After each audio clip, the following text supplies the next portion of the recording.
umuntu agenda anyura muri byo bituma ko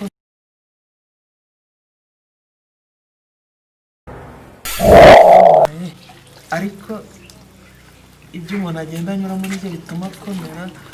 Reka umeze gerageza rwose, ariko bizageraho bikunde rwose. Nirebe ko ntaba ndebera muri mashine, undebere urugo rutahiwe muri babandi babana n'ubumuga, menye yuko ahandi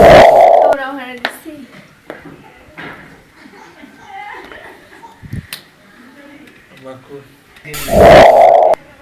Alex asigaye yipufuka ibyo byane bimeze kuriya kwera. Peta afite watetema ariko sibyo ko njye ntabwo nari kumuzana, ntabwo ndi igare ryiwe. Sister, aka ni kakamuga kawe wari ukubona nyine tuwari umurambuza. Si Jonas? Turi nakagaka. Nta bimuga bibamo. Nahise aragese namukuye, hari uwo ugeze ubona nzana mu gatimba. Urahazi aho wamuvanye uzamusubize.